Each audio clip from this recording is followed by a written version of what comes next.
Hello, everyone. Thank you for joining me for another episode of the Plant Free MD podcast. I'm your host, Dr. Anthony Chaffee, and today I have three very special guests joining me from all around the world, coming to tell me about their experience with the carnivore diet and how it's affected them, and even the new medical doctor convert over as well. So thank you all so much for coming on. Happy to be here.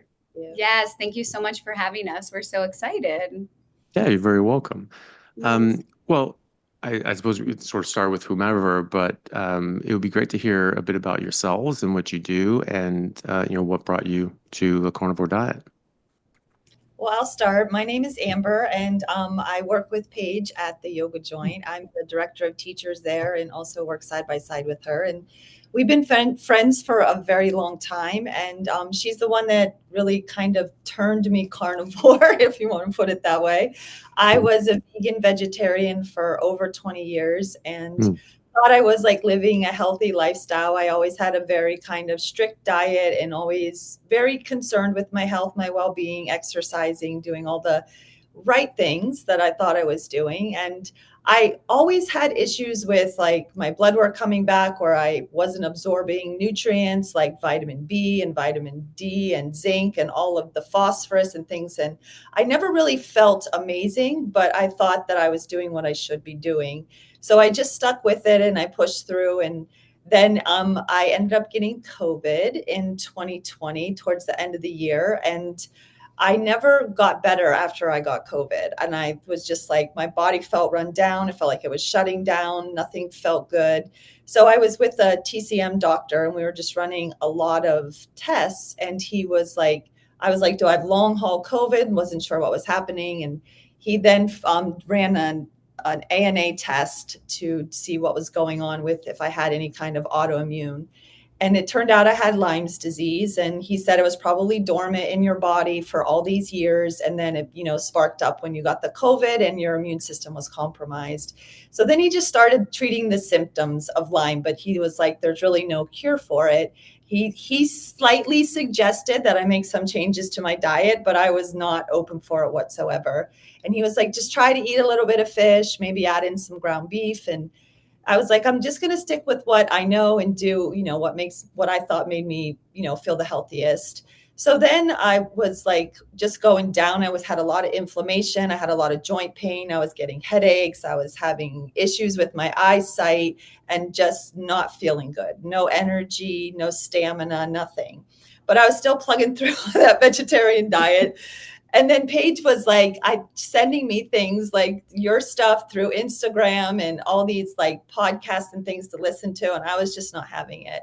So a couple, year and a half went by and I started getting these rashes all over my body, like horrible, just like skin problems on my arms, on my legs, on my stomach.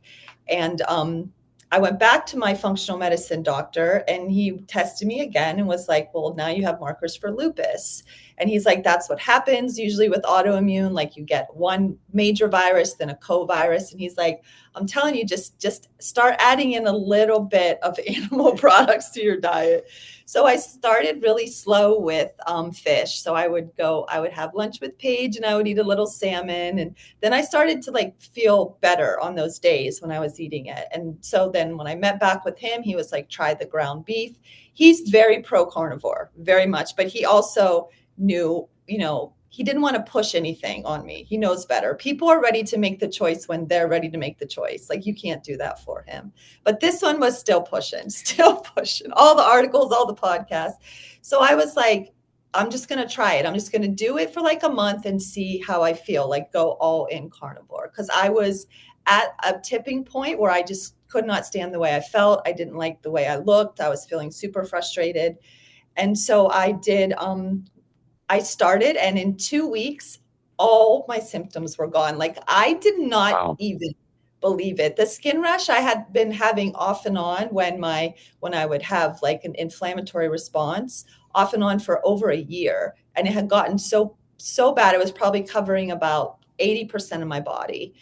And then in 2 weeks, completely gone. I really didn't even believe it myself, but I was like, something's going to trigger it. Something's going to come back.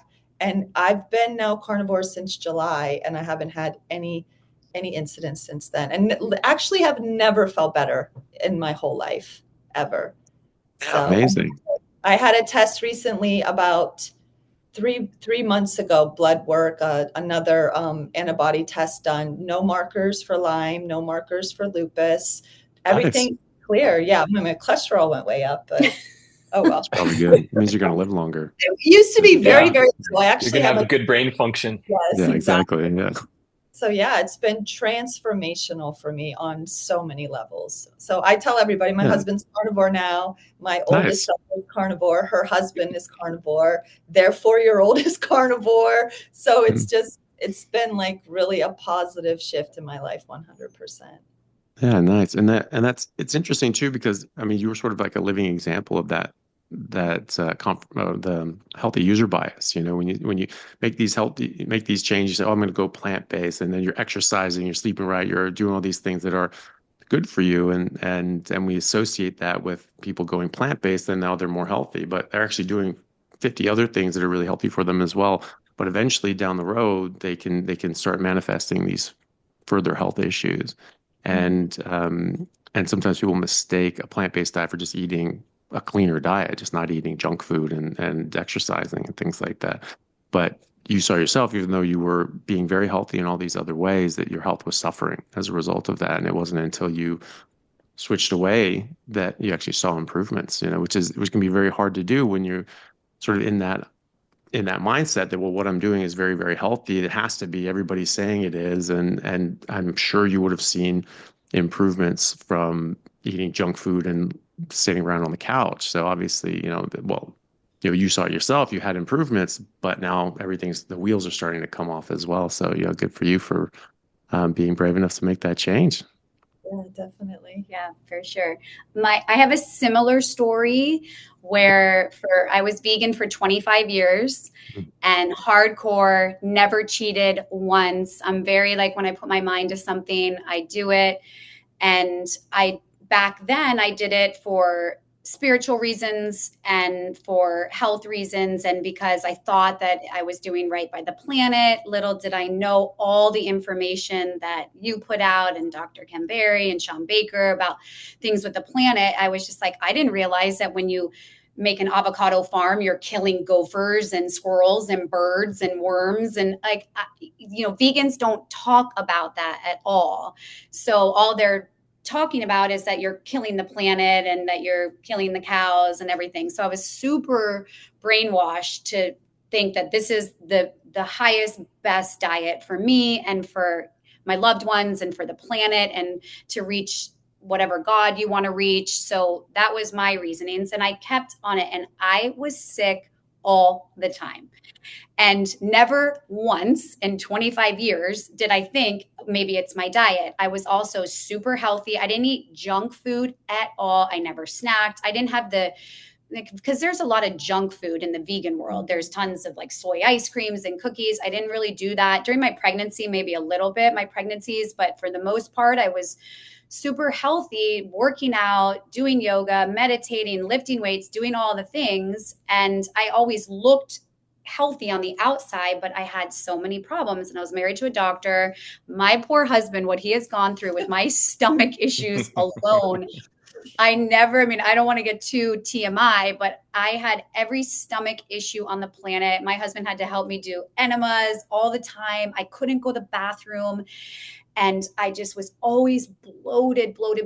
I would see different functional medicine doctors and different MDs. And I saw what is it, babe? A gastroenterologist? Is that what it's called? Gastroenterologist. I saw him. He put me on some Nexium and some other stuff, and I don't like to take anything, and that was difficult. And then finally, I'm 46, so around 38, I had just gotten so frustrated. I had seen every doctor, neurologist. I had joint pain. I had heart palpitations, and I know a lot of that was my hormones starting to shift. But again, no one said anything about the diet. And then a couple years ago, like 3 years ago, is when I ran into on Instagram, Paul Saladino. How do you say his name? Paul Saladino. Okay, Paul Saladino. And I was like, this is crazy, but this is interesting. Like something just resonated, and I it just felt right what he was saying. But I was scared to say anything to anybody because I was so hardcore vegan that I just was nervous that my friends were going to judge me, or even my husband or my children. And my poor children, I made them be vegans until finally at the time, my 21-year-old now, he was 10. He's like, Mom, I'm eating a steak. I want a steak. And I was like, oh my God, buddy, like you can't have a steak. And so I started like not allowing them. They wanted it. So when they started to want it, I was thinking, man, I want it too. But it's just so hard because you think that it's not going to be good for you. And you're taught that meat and bacon, and you're taught that it's bad for you, butter. So I came from that school of thought that like, I grew up in the 80s and 90s where we had margarine and seed oils and everything. And I'm sure my mom thought she was doing right by us, but fat-free everything. And so fast forward, a couple, like maybe 3 years ago, ran into his Instagram, and then it took me to you, and I started listening to your podcast. And when I listened to your podcast on the one specifically, the title's like why vegetables are bad for you, I have sent that to like thousands of people. Oxalates. and I was just like, this is me. This is me. This is me. This is crazy. This is Amber. This is my husband. This is everybody, my kids, like this is crazy. Like no one should be eating vegetables. And everything you said just resonated with me in a way that something hasn't resonated in a long time. And when I get excited about something, I love to just share.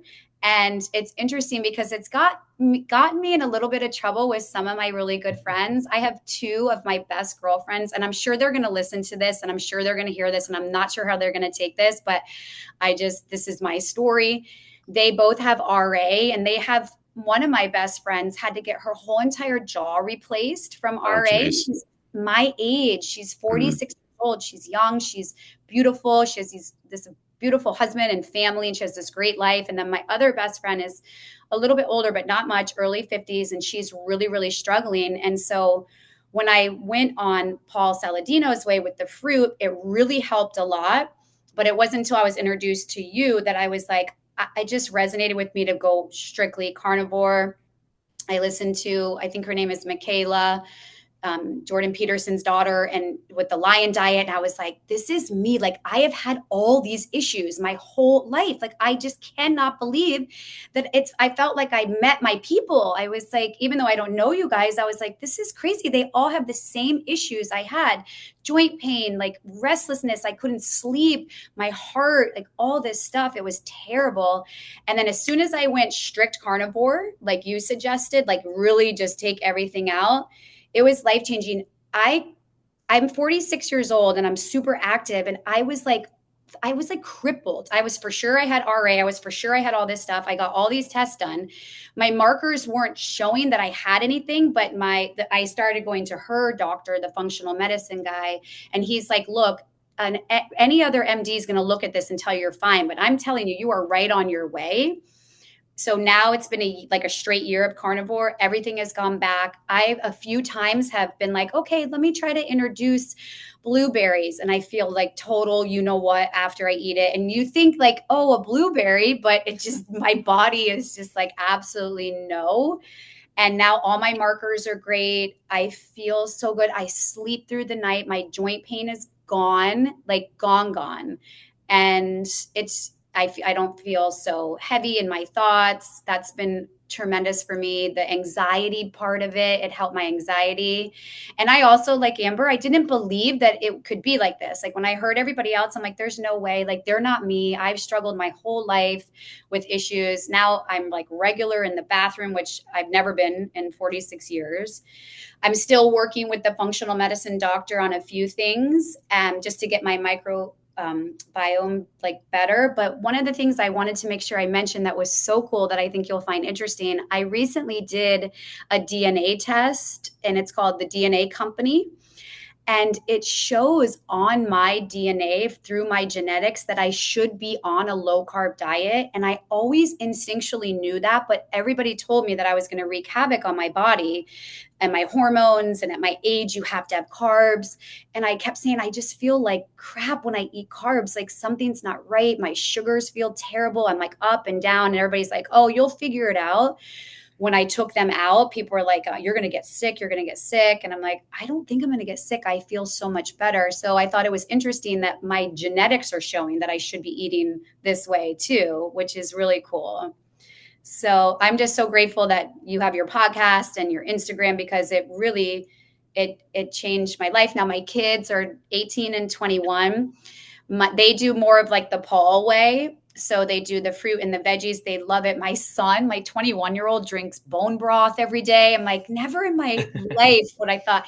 And he's getting all the gains at the gym. And he's like, Mom, I got this many grams of protein. I had 2 fillets today. I'm like, good, bud. Like, it's so great. My daughter, she's getting ready to go to college. And she's like, Mom, how am I going to be carnivore in college? I go, you'll figure it out. Like, you'll do it. So, and then having my husband come on board and do it with me has been amazing, because I know a lot of people struggle with getting their partners to do it with them.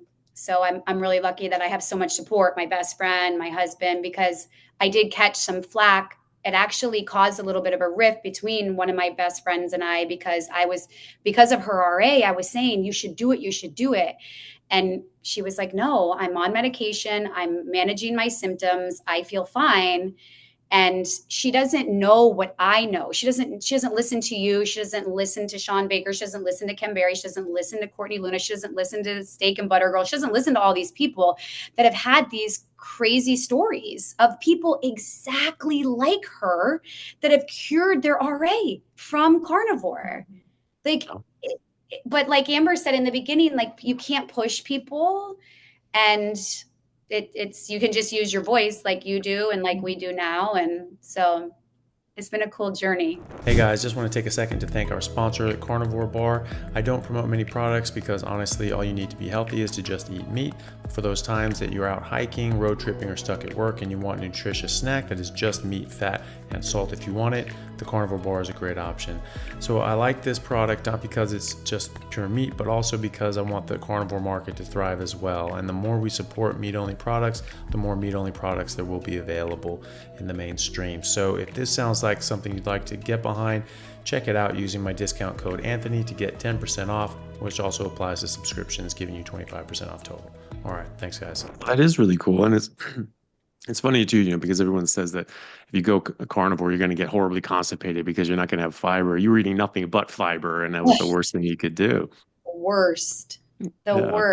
It is really remarkable. I know probably you feel the same way, Doc, but I was telling everybody now, and we started off with Paige, that in medical school, they barely teach you anything at all about nutrition. And in an OBGYN residency, I got a little bit just because of the actual pregnancy nutrition. But now, after I had a huge life change where I got stabbed with a needle in surgery and almost ended up losing my arm from the infection. Wow. And Jesus. that kind of started me on, that was about 2 years ago. And it started me on a path of, trying to get myself better and to get myself healthy. And thankfully, with my wife, I've always been kind of on the healthier side, even though my body didn't really show it. I always was the fat kid. I always ate carbs. I was carnivore before it was carnivore, but I also added in the French fries and everything else. So, but I have to say that it was the last kind of pillar that I talk about. Like I did exercise and I did peptides and I did some testosterone replacement. But once I started like full on carnivore, I can't tell you, my body changed like never before. Right now I weigh 182 pounds, and not one time in my life, except for on the way up in probably 5th or 6th grade, did I ever weigh 182 pounds. And for my whole life, I was in the 240s and 250s. And once I started eating carnivore and once I stopped the carbohydrate addiction, because that's really what it was, they don't teach you that in medical school. They do not teach you that sugar is literally a drug. I tell people now in my office when I'm going through consults with them, sugar is like, it might as well be crack, because you crave it, you do things for it, you eat it when you know it's not good for you. If we could just eliminate that from our diet, and it would just kill insulin sensitivity and insulin resistance and increase insulin sensitivity and make everybody better. In the last year and a half now that I've been talking about this pretty much nonstop in my office, which is one of the reasons why I'm literally retiring from obstetrics and gynecology and moving into the longevity and wellness field, is that I've seen, not just with Amber and Paige and myself, but I've seen hundreds of people now that have come through that, even maybe not going full carnivore, but just decreasing significantly the amount of carbs and increasing significantly the amount of protein. That change alone, it helps people's insulin sensitivity. It helps their mental status. It helps their body. I mean, it does wonders for people. And a lot of this times we can fix people without putting them on medicine. So it's Yeah. been a huge change for me. Yeah, absolutely. And it's interesting, you mentioned the nutrition medical school. It's almost it's practically non-existent. I just Literally there. non-existent. Yeah, I like you reminded me though that probably the one piece of nutritional I could think of 3 points of when we discuss nutrition. One was in pregnancy that you shouldn't eat soy because it has high, phytoestrogens and it can, feminize a male fetus. And like that was actually mentioned to us. And I remember horrifying this poor Asian guy. He was Yeah. there with his wife, and he was just like, "Oh yeah, I'm doing really healthy. I'm eating a whole bunch of soy." And I was like, "Well, actually," and we just got taught that this has a lot of phytoestrogens, and it can screw on with your testosterone. He was just mortified. He's like, never eating soy again. And the Framingham study, you're just told that cholesterol causes heart disease, and um, and the only thing they ever told us about sugar, I mean, at least we got this much, was that it showed the biochemical processing of fructose in the liver, and that basically goes down, the acetaldehyde pathway with, that alcohol does and gives a fatty droplet. And so that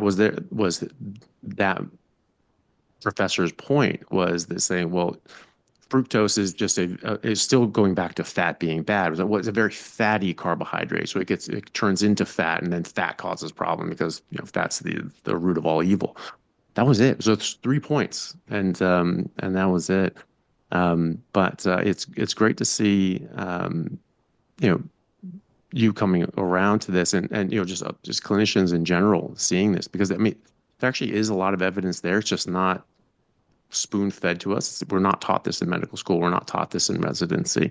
And as such, a lot of people think, well, the curriculum is set by people who sort of know everything there is to know, and this is the best of the best, and this is what all the best evidence is going to show on all of these different points.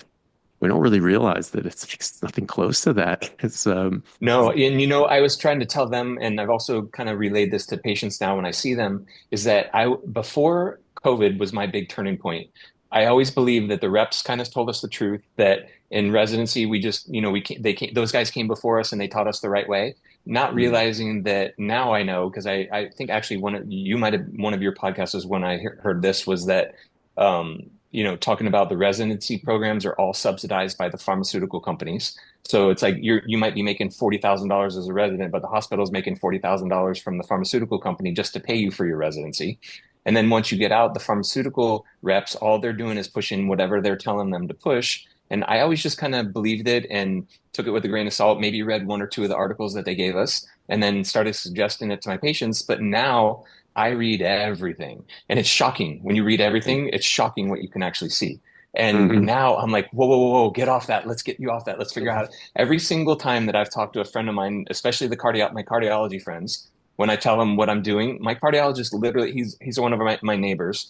He literally sat me down after my appointment and he said, I got to tell you, for a 55-year-old man who is an obstetrician gynecologist and under a lot of stress, he goes, you have the heart of an 18-year-old. So my calcium score was a 0, which was great. My cholesterol was a little high, and he goes, I would normally put you on a statin, but my total cholesterol was like 201, so barely, barely high.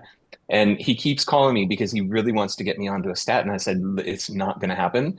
And I know that you feel like you have to tell me that, but I understand where they're coming from because that's how they're taught, but they're not taught the really the right way. I mean, cholesterol is so important for the brain, for your nerves, for all your hormones. Like there's a long list of everything that cholesterol is important for.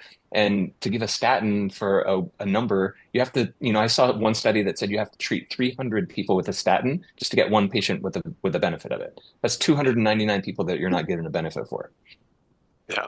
Yeah, exactly. And so, I mean, even just being a bit more circumspect on who you prescribe that to, I mean, trying to isolate, okay, who's the one out of the 300 that's going to benefit from this? Is it the guy who's Exactly. 1 point up on their cholesterol with a CAC score of Probably zero? not. Probably not. Yeah, Probably probably not. not. Yeah. Yeah. And yeah, that's great. And hopefully, he comes around. I mean, because he's obviously a friend of yours. You have a sort of Yeah. a He's still different young. connection I'll to him. convert him in a couple of years. Yeah.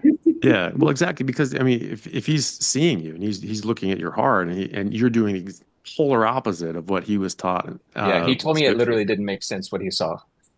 There you go. So hopefully, because it's not making sense, it'll start to click in. Like, well, Yeah. maybe there's something else going Exactly. on here. Oh, that's good. Yeah. And so is this something that you've obviously doing sort of the lifestyle and longevity sort of practice you're converting into?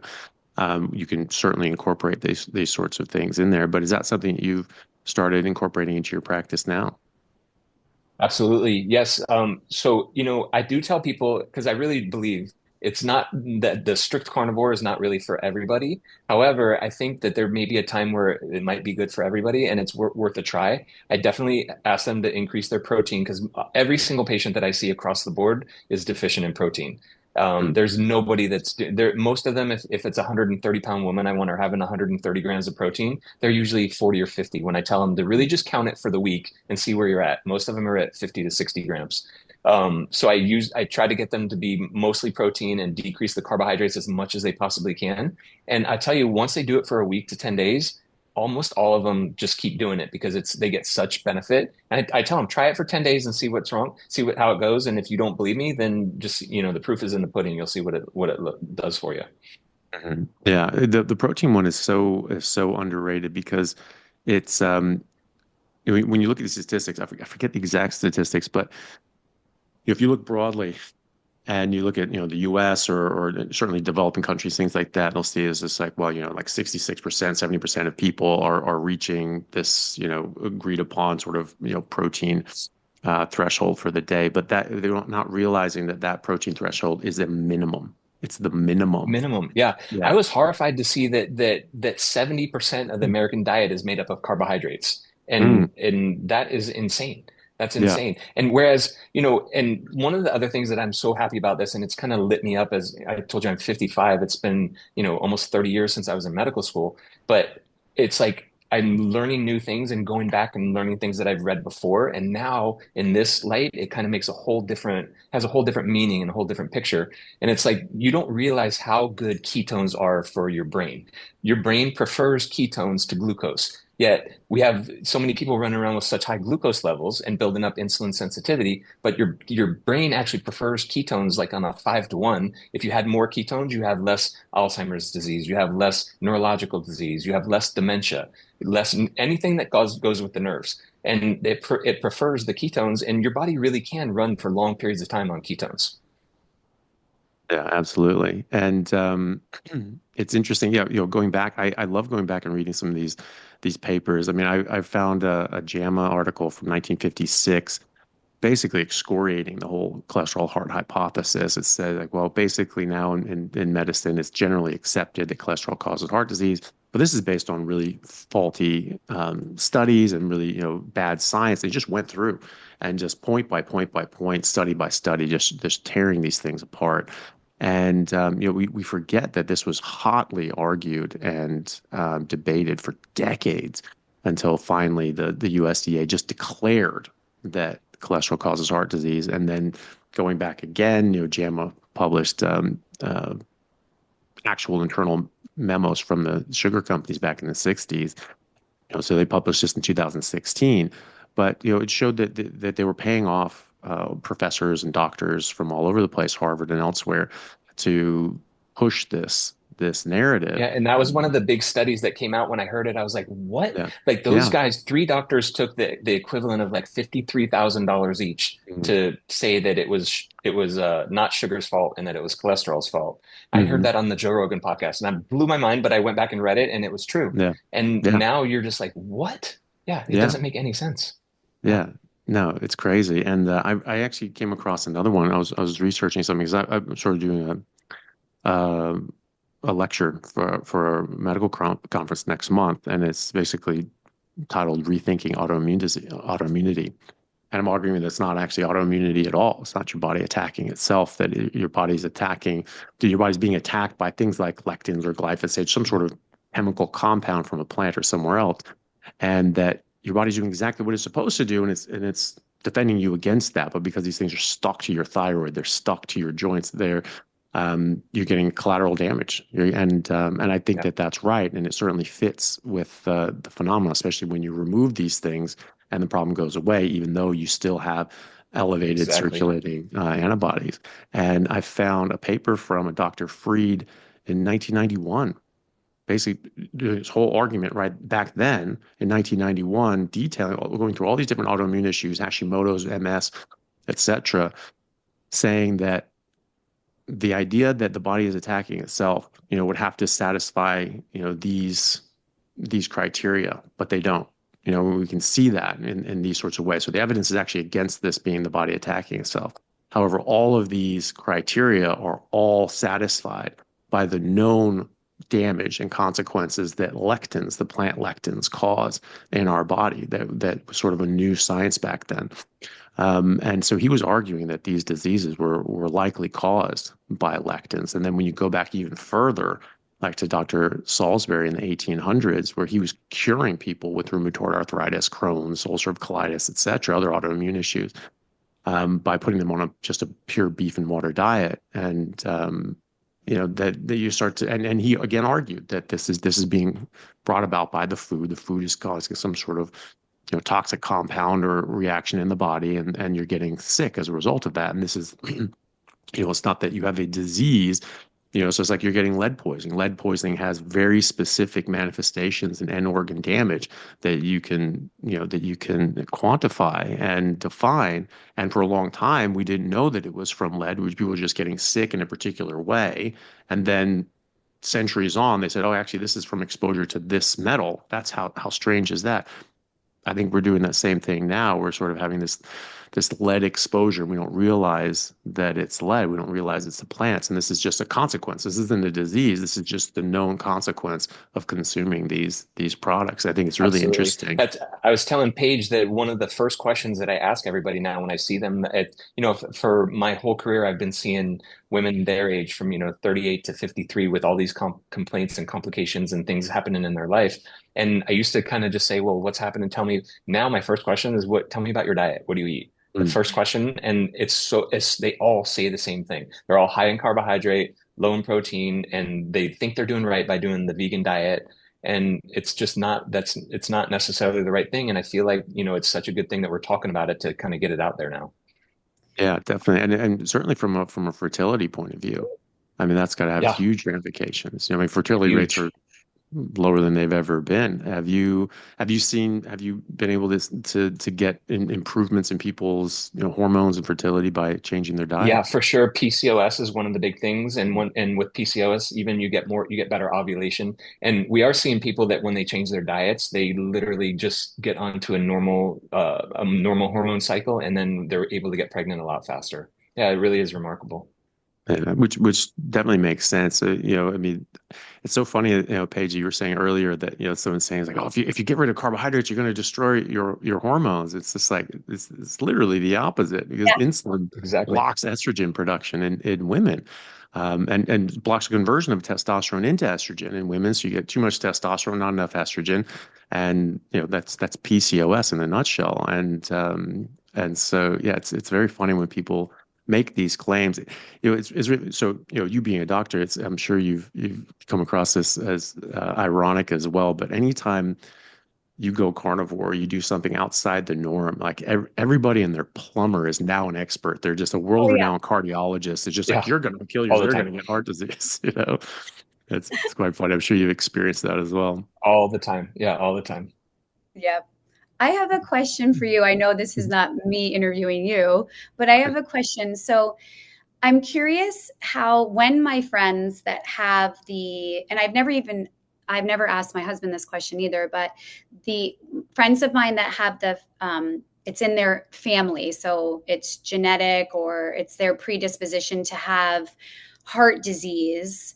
and high cholesterol that are on statins because it is more in their family, and they say they can't go on carnivore, and I can't speak to it, so I just say, okay, of course, like, you do you. But I'm curious what the advice is for people who do have heart disease that runs in their family. Maybe their mom or dad died of a heart attack. They do have high cholesterol, whatever that means. What do you think about them going on a carnivore diet? Well, I think it's fine. I mean, there's a lot of ways to look at that because, having heart disease run in your family, I mean, it's like saying that diabetes or obesity runs in your family. Is that because there's a genetic, it's entirely genetic, or is that because you've had your lifestyle and habits, influenced by your family? 80% of people who have obese parents are going to be obese themselves. It's not genetic, because 100 years ago, the obesity rate was 1.3%. Now it's 43%. So it's completely environmental. It's largely environmental on a lot of these cases. And so if you're saying, and in the 1800s and before, heart disease didn't run in anybody's family because it just really wasn't a thing. I mean, my great grandfather was a physician, and he still to date the youngest ever graduate from Columbia Medical School. He was like 20 years old, and he had to go home, and he couldn't even start his residency until he was 21. So he had to go home. He was like the 1800s version of Doogie Howser, just sitting at home, just waiting so he could practice. And I have his one of his old medical textbooks from Sir William Osler, and so it was just home. I have the same book from my grandfather. Yeah. Oh, do you? Yeah, That's awesome. nice. Yeah, it's amazing. And you go back, it's first of all, it's really interesting to see how they looked at things back then. I don't know if you looked at the chapter on diabetes, but it just talks about like the treatment for diabetes, putting people on a zero carbohydrate diet. That's the treatment, Yep. And with type 1 diabetes, it's still largely fatal, but not always. And with the mature onset diabetes, and we call it type 2 diabetes, it was largely controllable and reversible with a ketogenic sort of diet. But Osler mentions atherosclerosis, and specifically in that diabetes chapter, he talks about, this is very atherogenic, that you can get these sort of plaques, but doesn't talk anywhere about heart attacks like MIs. The first diagnosed, proven autopsy confirmed a heart attack in America was in 1912. So people knew about these atherosclerotic plaques, but they didn't really know what else happened after that, And so it wasn't until 1912 that we started seeing these things. They called it like heart attack because, as you get a myocardial infarction, you block off the blood supply to the coronary vessels, and part of that heart muscle dies, and then it can scar down, and that can cause an aneurysm, that can rupture, but it may not even scar down. It may rupture before that because the thing's beating the whole time. And now you have this dead piece of muscle, and all of a sudden it just bursts. And then you get this, hemopericardium, and the heart compresses and you die.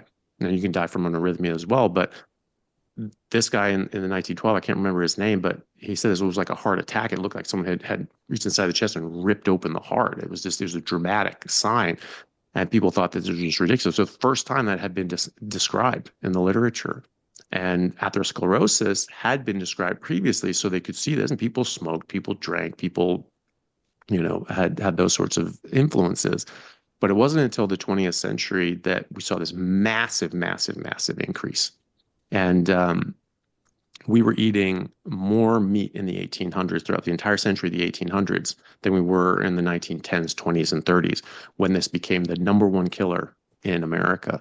And then meat consumption started to rise, and heart disease started to rise as well. So if you start at that point and you cherry pick your timeline, and you start from 1930 onwards, 1940 onwards, you'll see meat consumption going up and heart disease going up. Oh, this perfect correlation. Okay, we'll go back a decade. Go back. But then you also have to look at the sugar and the processed foods that also went along with that at the same time. Yeah, exactly. And that's the thing too. When people talk about Ansel Keys and how he was an earnest researcher. Well, we know he's being paid to do these things, and he wasn't declaring it. So that's fraudulent in and of itself. But when he did his 7 Nations studies, it could could have used 22 nations. He had full data for those, but he used these 7 nations. But even if you just take those 7 nations, and this was pointed out, I saw a talk from University of Washington pulmonologist, actually, interestingly enough, and she presented on this, and she pointed out that the R value, so the relative risk association increase that he used, they had this sort of parabolic exponential increase in cholesterol and heart disease in these 7 nations, and that R value was like, it was like 0.845, something like that. And so his conclusion from that, and something he advocated for decades, was that, well, maybe cholesterol causes heart disease, maybe it doesn't, but it's not that big a deal. You don't need it, so just drop it out and replace it with sugar because it's an empty calorie, but you need those calories. So because people were getting a lot of their calories from fat back then, because people understood that was important. So he said, okay, well, just cut out the fat and just replace it with sugar, and you need those calories. So what are you going to replace those with? Replace them with sugar. That was his argument. In the 7 Nations study, his own data for those 7 nations, those cherry-picked nations, had the exact same R value for sugar as it did for cholesterol. And yet he said, no, cholesterol bad, sugar good. I mean, so that this is just a fraud. But so heart disease didn't run in anybody's family before the 20th century. Now, familial hypercholesterolemia, so people that have family patterns of high cholesterol. When you break down the data a little further, you'll see that it does increase your risk for heart attacks and strokes. But in the earlier decades, once you get to 50, it actually breaks even, and you have sort of the same risk throughout your life. But then people have broken it down further. Dr. David Diamond has published on this and cited these sources where he talks about how people with familial hypercholesterolemia actually have a higher prevalence of clotting disorders. So they're more prone to clot in a lot of these people genetically. And what is a heart attack? What is a stroke? Largely it's because you're having damage and you have to clot, and it blocks off this artery. And so if you're more prone to clot, then that's going to increase your risk of getting heart attacks and strokes. And so when you separate the data and you look at just the people that have the high cholesterol, but not the clotting disorder, they have the exact same risk as the rest of the population for developing heart disease. And it's only the people that have higher clotting propensities, they have the increased risk up until the age of 50, right? And so, as far as, so that's sort of how I break it down. I mean, there's a lot of ways to look at that, but in the 1800s, we were eating far more meat than we ever did before. And yet we could see atherosclerosis. So it wasn't like just doctors were just stupid back then and now we know better. They knew a lot more than we do now, and they could do a lot more with a lot less. And they had to, because they didn't have all the imaging and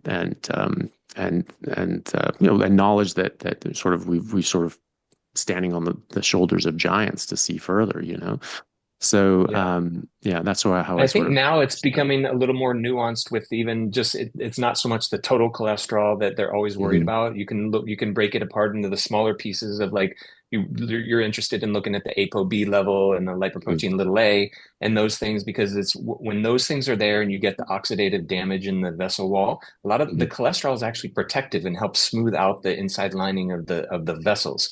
So even though cholesterol is there, is it necessarily the thing that's causing this? Not necessarily, because if you can reduce the oxidative stress and if you can get rid of the bad stuff that's happening, even people with the high cholesterol don't show damage to the endothelium.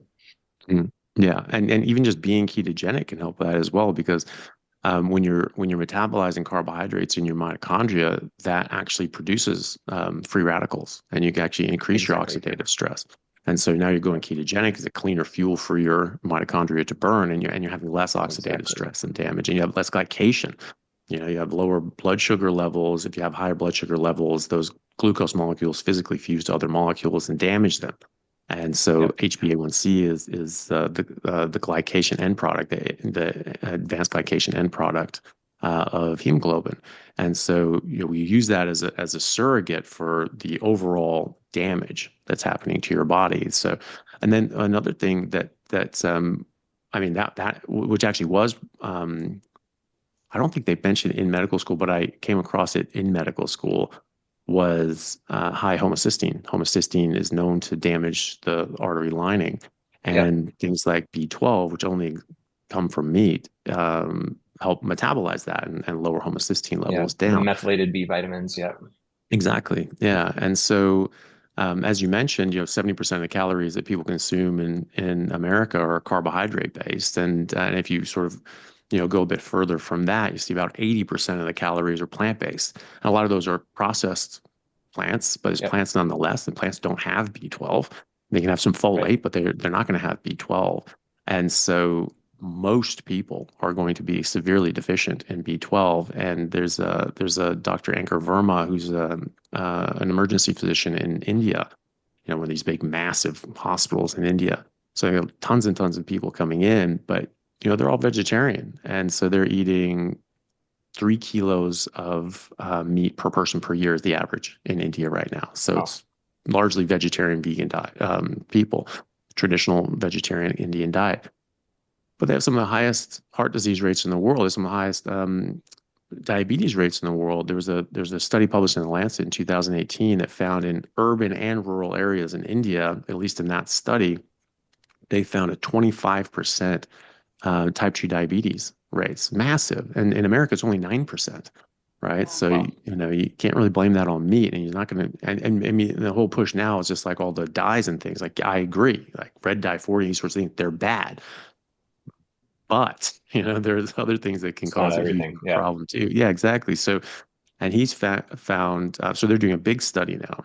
Now where they're having these people come in with acute injuries, cardiovascular injuries, heart attacks, strokes, things like that. And he's just started checking all of them for B12 and homocysteine.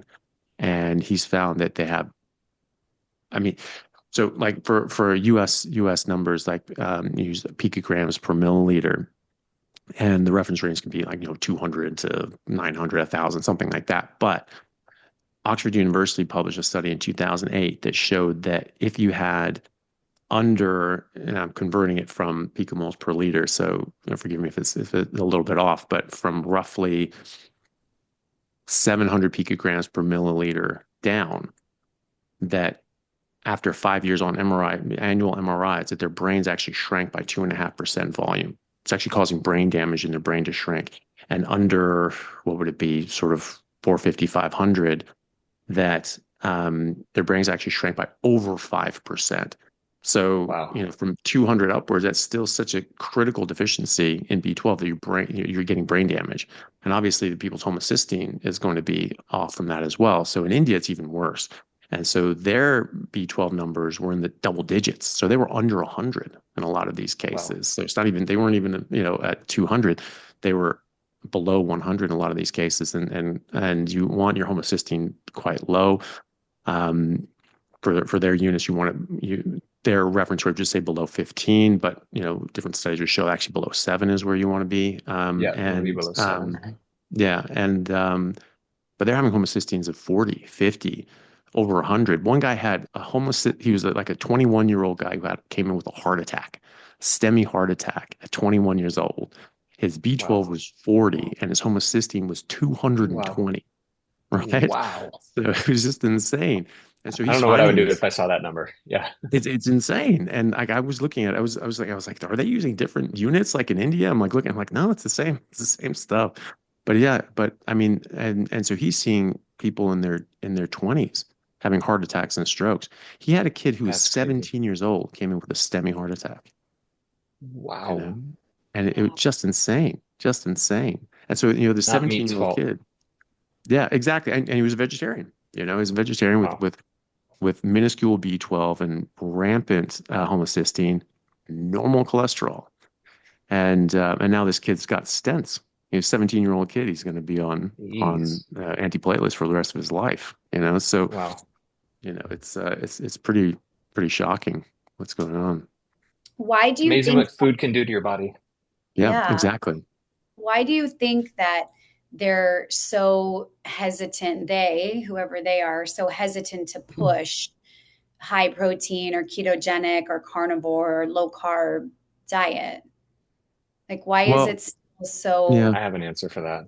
Yeah. Well, please. Yeah, go for it. Hey everyone, really happy to announce a new sponsor for the show and for everybody down in Australia, Stockman Steaks, who are delivering high quality grass-fed and finished pasture-raised beef and other meats, flash frozen and vacuum sealed to your door, something that I've been enjoying a lot of myself recently as well. They also have a great range of specialty items such as high-fat keto mince and carnivore beef and organs mince with liver, kidneys, and beef heart as well. So use code Chaffee today for a free order of beef mince or another specialty gift along with your order at stockmansteaks.com.au, and I'll see you over there.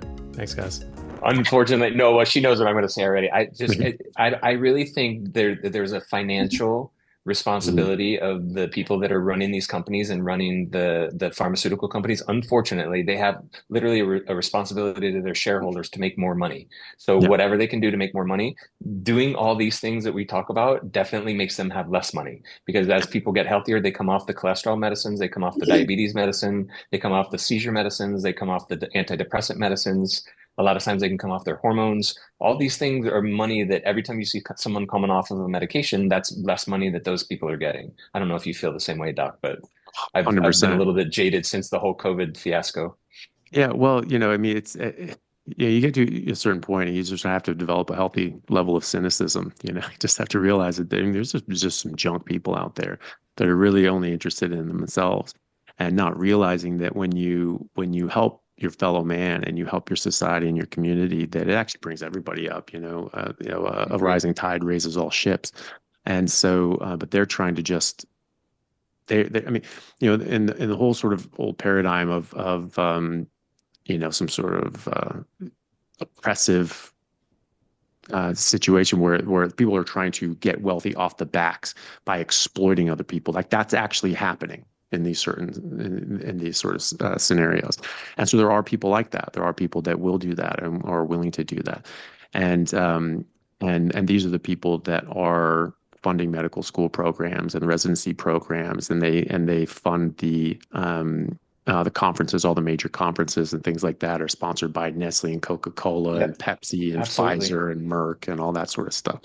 So they're dictating what comes out. It even got a bit more creepy because I spoke with Dr. Stephanie Seneff, who's actually a computer scientist at MIT and has been doing research there since the 80s. Really bright lady. I mean, she did her undergrad and PhD at MIT, and has been teaching and doing research at MIT in computer science and AI for decades and decades. And then just in the last sort of 10 years, she transitioned into glyphosate and looking at glyphosate. And she was just like, wow, this is a big deal. And looking at that, now she's very pro carnivore and looking into deuterium, which is really interesting as well.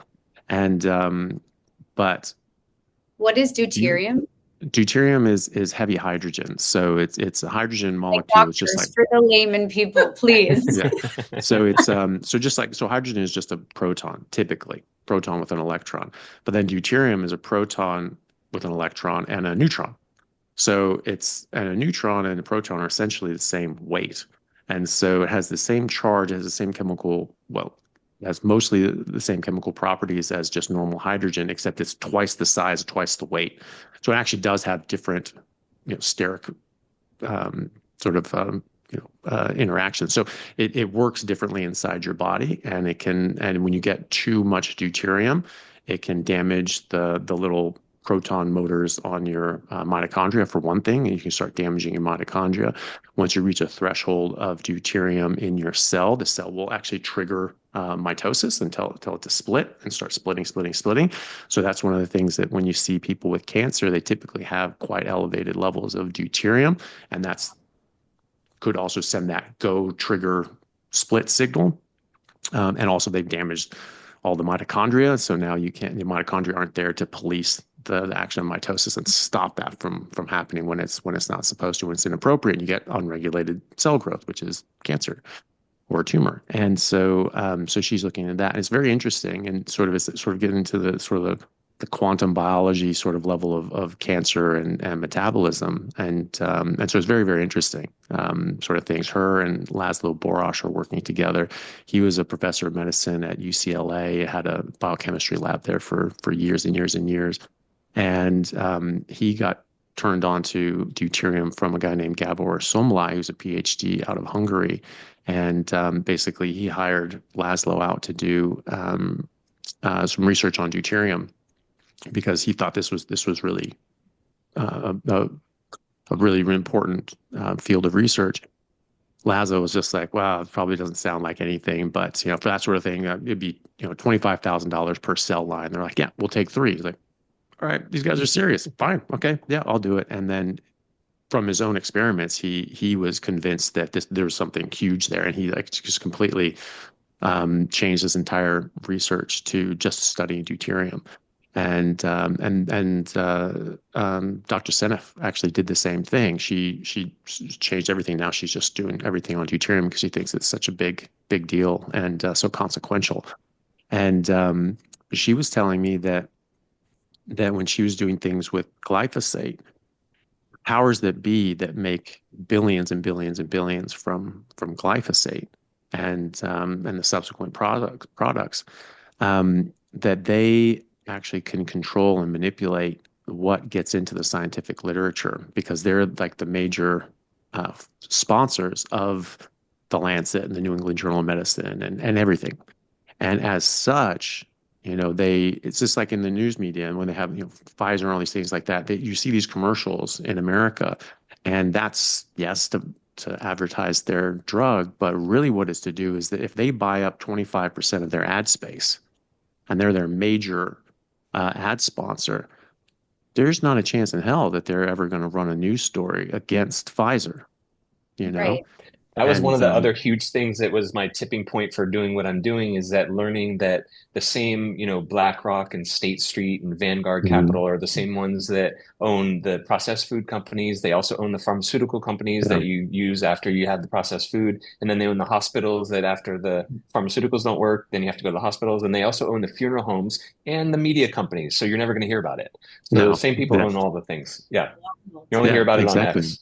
Yeah, exactly. And yeah, and so there's all that, and yeah, and so Dr. Seneff was saying that they put out a paper, or they're putting out a paper on glyphosate, and it got accepted for peer review and passed peer review, and they were like, great, so we're getting ready to publish this, and all of a sudden they got this email saying, hey, would you guys consider retracting your paper after all been approved and peer reviewed? Unreal. And when that happens, it's typically when something went really wrong, they found some sort of malfeasance or some sort of corruption, and there's just something really bad. And that's when they're about to pull it. And they're basically giving you a chance to save face to pull your paper before they pull it.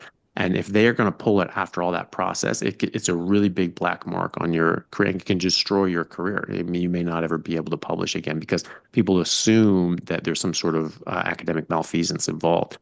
And so they looked at that and they were like, "Oh, okay, what's this about?" And they thought, like, "Well, look, no, we didn't do anything wrong. This is a good paper.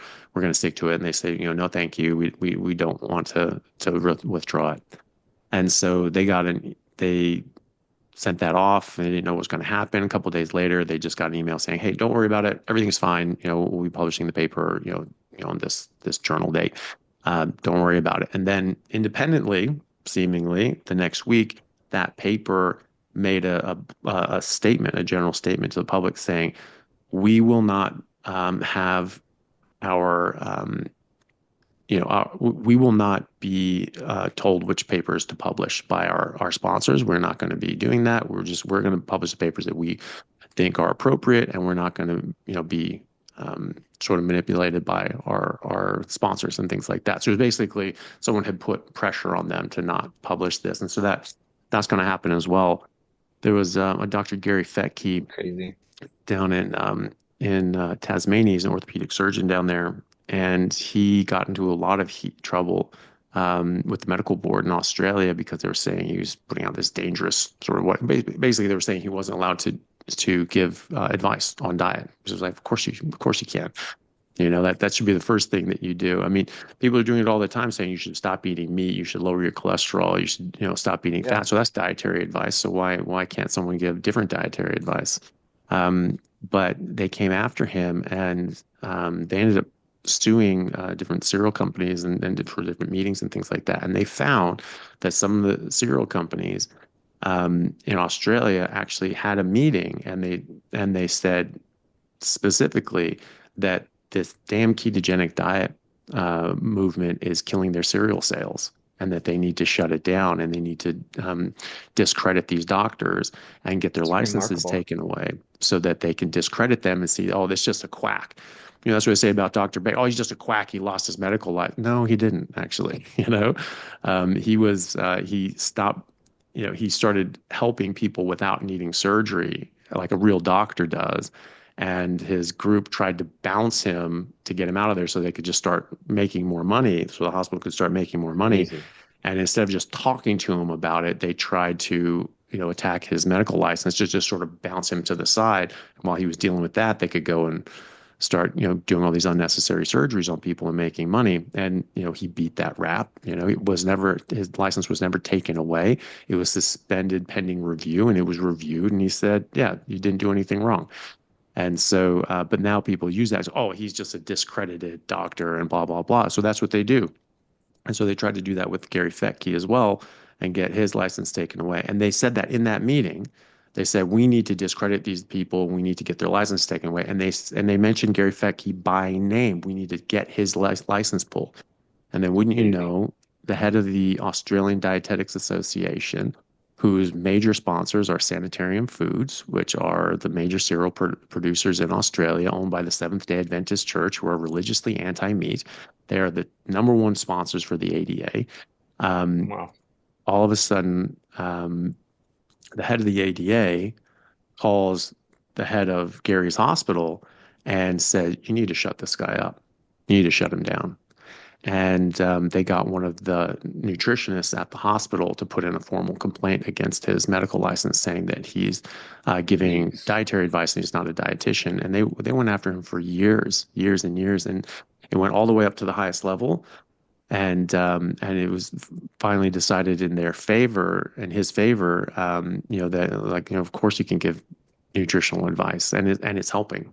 I mean, he was having to do amputations, like diabetic foot amputations, leg amputations, things like that. But then you put them on ketogenic diets, and all of a sudden their diabetes is reversing, and all of a sudden their legs are healing, and they don't need as extensive of amputations if they needed amputations at all. So he's doing real medicine. He's doing real good by his patients, and he's being attacked for it and vilified for it. So yeah, I mean, it's hard to stick your neck out. It's Crazy definitely world hard we to be live the in. first one. Yeah, and I know. but because of Dr. Fettke, I'm more protected. And people like me are more protected in Australia, right? Because this has already been, there's already precedent. And so it's already been decided that no, doctors are absolutely allowed to make these medical recommendations. And now, which is great, it's now in the official government guidelines in Australia to treat diabetes with ketogenic diets, and it's been so successful in the past sort of 4 or 5 years that it's now considered best practice to use that. So Wow. now you're protected, but it's still in its infancy. Like, it's not getting taught in medical schools yet, but or residencies. But I mean, there's people trying to do that as well. Like Dr. Lufkin down at USC, he's trying to do I don't know exactly what it's called, but like a metabolic health residency or something like that. And actually have a residency teaching this sort of stuff. And That's so good. but yeah, I totally agree with you. I mean, there are a lot of powers that be that make trillions of dollars on the backs of people's ailing health, and selling us Yep. poison, and then selling us the antidote, not even the antidote for the poison, but something to A mitigate the temporary poison. solution, and then Yeah. on down the road. Yeah, it's crazy. That's wild. But the good thing is that once you get this out to people, like, that only works because people choose to buy this stuff. Now they're Right. they're going to the next step, which is they're trying to outlaw meat and make so you can only buy the garbage that they want to sell you, so that they can make money off it, and then make money off the illnesses that are begotten from that. But In Australia, they're doing that, or in America? all over the world, like all over the world. Yeah, I mean, they're trying to kill. So they're saying that we have to kill half, all the cows in Ireland. They're talking about killing half the cows in Ireland because Ireland has such a horrible time with global warming. I guess it's Oh, pissing wow. rain every single day, Yeah. and yet Crazy. that's their carbon footprint is horrible for some reason, and they want to kill half the cows. In Denmark, they're doing the same thing. They're trying to get people off their land. They're trying to confiscate the land from people and then get it back to the wealthy land barons, the Black Rocks, and the governments to just own everything and get us back to a feudal system with feudalism and serfs, and just no one owns land, no one owns anything. And these land barons like the Black Rocks and whatever, the governments, they own everything. And like the WEF statement, it's 2030, you own nothing and you love it. And I was like, And you'll okay, like it. It's so yeah, crazy. exactly. I know, it's My Yeah. bizarre. husband will have a It's- farm next week. We'll be Yeah. on a farm with farms next week. Now that you I'm said already that. I'm here in South Africa looking at land right now. It's beautiful. Perfect. Oh yeah, Per- nice. Perfect. Yeah. No, you can get a lot there too. I mean, you can get a lot for a little. It's like especially land and things like that. Because it's amazing. yeah, the land is very affordable, and the labor is very affordable as well. Like I know people that had big gorgeous mansions and things like that, and they've got a couple Mercedes, and it's like the Mercedes cost as much as the house did, Yeah. and just yeah, so because that's made outside of the country and things like that. But Yeah, yeah, no, I sent Paige a house that we were looking at, and she's like, "We can't afford that. That's $40 million." And I'm like, "But that's in the rand, so it's really only like a little over $1 million." yeah, It Yeah, was it's crazy. gorgeous. I It thought is. it It's was cool. I knew you 40. would like it. Yeah, it said $42 million. And he's like, no, babe, it's not American dollars. It's like 2 Yeah. million. I go, what? There's no Yeah, way I that know. house is $2 million. It's on the ocean. Yeah, yeah, and it looks like it's in Malibu. It's insane. Gorgeous. Yeah, Gorgeous. yeah, insane. yeah. No, I had when I was traveling around Europe and playing rugby over there. Like I knew some people that were sort of my age, and they just like some of these people would when you're bouncing around like traveling around, you stay in hostels and things like that. And there's a lot of these people from South Africa that were like living in these hostels. It's a cheap place to do, and they would just like work in hotels, cleaning or this, that, and the other. And they're just working to make British pounds, which very strong currency then and now. And if you could save up like 30,000 pounds, you could go back and you could buy a mansion on a house, Yeah, on it. Like yeah, it was just yeah. crazy. Like, there's It people really like, is. yeah, like sandblasting, leveling like an entire cliff sort of Yeah. top, and then you build this big, True. massive compound on there. Yeah. 20 years ago when I was down there, it was like 250 grand. You could do that, Wow. US. It's It's not much nothing. more than that now. Yeah. Yeah. So no, it was amazing. No, I love that. It's I've heard that it's gotten a bit more dangerous, but I don't know. But it's still there's still a lot of people living there. So, and if you'd Yeah, I'll have tell you what, I've been here for a couple of weeks and I've had a beautiful experience. It's great good. We people, live in great South Florida, country. so Everything's dangerous. dangerous. We live in Yeah, Miami. everything. Yeah. Danger doesn't. We're used to danger. Yeah, used to danger. Yeah.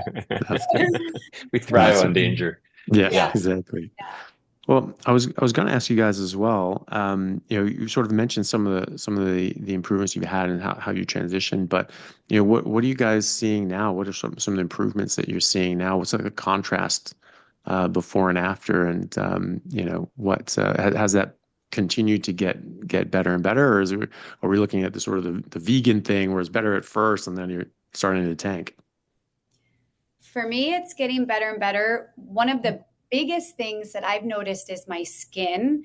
I say that I'll post about it at times. And of course, you get the vegans that are like, oh, that's actually not good. I'm like, well, it's good. Like everything got tight. Like people have asked me, you've gotten work done, you got your face done. I'm like, I swear to God, I did not get a facelift. I want a facelift for that matter, but I did not.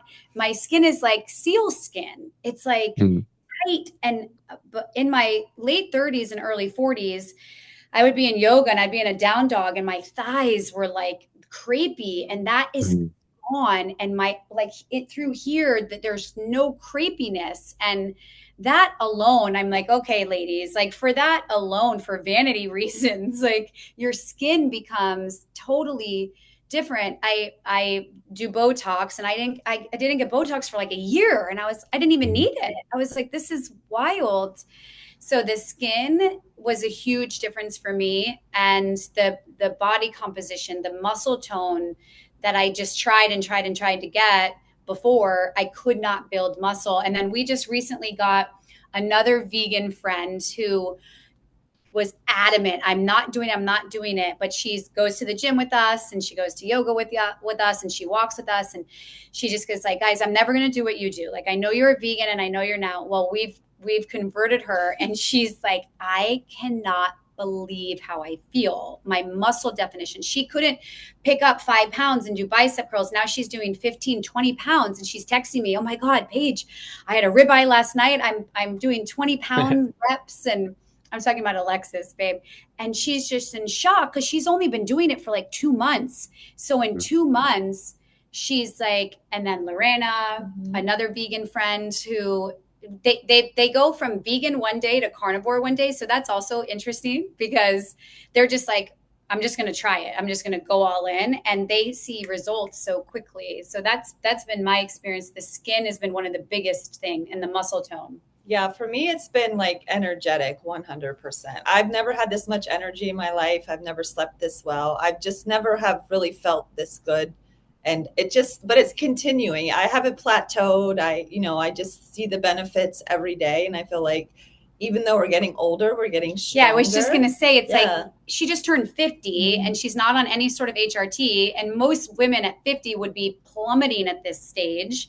And she's thriving. Yeah, for sure. So yeah, and for me, I would say energy wise too. I mean, my energy's gone through the roof. I used to sit and be kind of sedentary. I don't know if you can see, but I'm going to show you my picture. Can you see that? Oh yeah. That was me at 278 pounds. That's what he looked like. And now, yeah, she married that. But for me, I noticed the energy, and I will tell you, maybe 6 months or so ago, our son brought home a pizza that I used to love, and I ate a piece of it. The next day, I felt terrible. And for me, it's been like the energy. I sleep so much better. My muscle tone has gotten way better. I actually have muscles. I don't know if you can see them. Oh. Yeah. So for me, I've definitely noticed that. And my endurance too. I swim 5 or 6 days a week now. I do usually like 3.5 kilometers. And my energy, I could just go through the whole thing now. And I used to be dying at just 1,000 meters. And now I'm going 3.5, and I keep wanting to go more. Yeah. Nice. Yeah. And then the autoimmune issues and everything like that too. I feel like the brain fog too. I kept thinking that I'm just getting old and I must be bored and burned out, but I feel so different in the last 10 months now. I really feel like I'm on it again. I feel totally different again. And we were mentioning as well, a lot of doctors getting burnt out.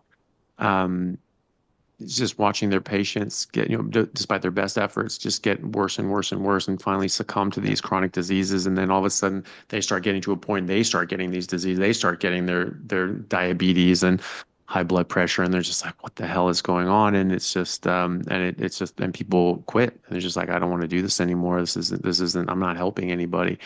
And then they, come across this, and their health improves. Now they can see, and now they're helping their patients' health improve. And it revitalizes their career. And from the sounds of it, you sort of had that, a bit of that as well, saying, wanting to revamp your practice to, a longevity and wellness sort of approach, because, you're so excited about actually being able to help it people worked for me. better. And I'm like, Paige, I can't stop talking about it now. And the good thing is a lot of the patients know me as well. So they've seen me make this transformation. So it's not like I'm just saying, hey, do this, it'll be good for you. I've actually done it, and it worked for me. And it to be honest, it wasn't that hard. The diet was the big part of it. Yeah, definitely. Well, that's great. Well, I think it's fantastic that you guys are doing so well, and I'm really appreciative that you're helping spread this to so many people. It's just like those personal connections spreading out. It just makes huge difference. Just those ripples in the pond. It just keeps going. Like, you're the catalyst in your friend's health and your family members' health and journey, and they're going to be the catalyst in a further circle as well. And then certainly as a clinician, you get an even wider reach, because you can start applying this to your patient base, and then as they start seeing their health improve so dramatically, now they're going to start splintering Yeah, off for from there sure. as well. So it's really great. So thank you all very much for that, and thank you all so much for taking the time and coming on and tell us your stories. It was absolutely great to hear it. Thank you Thanks, so Doc. much. It was so lovely to meet Mhm. you, and this was such an honor. Thank you so much. And You're I very can't Thank wait you welcome. to so have you much. on my podcast. So when my Yeah. husband gets back, Mhm. then I have lots of questions for you. I had to Yeah. Yeah. I thank saw you. you Thank holding you. it in there. I Yes. did. Yes. Yes. A couple times I was like, "Ooh, ooh, ooh, okay, don't. Yeah. No, happy to anytime. Thank Yeah, you. Thank absolutely. you. Thank you all so Thank much. you And guys. yeah, and thank you all for watching. Hopefully you enjoyed that. Please do send this to someone who you think would benefit from that. And please say down in the comments what your experience has been with a carnivore diet and what things that have you have improved or still waiting to improve and maybe need help on, because people in the comments are always very willing to help people out when they're stuck as well. So please do leave a comment, like, and share, and we'll see you next time. Hey guys, thank you very much for taking the time out to listen to what I had to say. If you like it, then please like and subscribe to my YouTube channel and podcast. And if you're on YouTube, then please hit that little bell and subscribe, and that'll let you know anytime I have a new video out, which should be every week, if not more. And if you could share this with your friends, that would help me get the word out and let me know that you like what I'm doing. Thanks again, guys.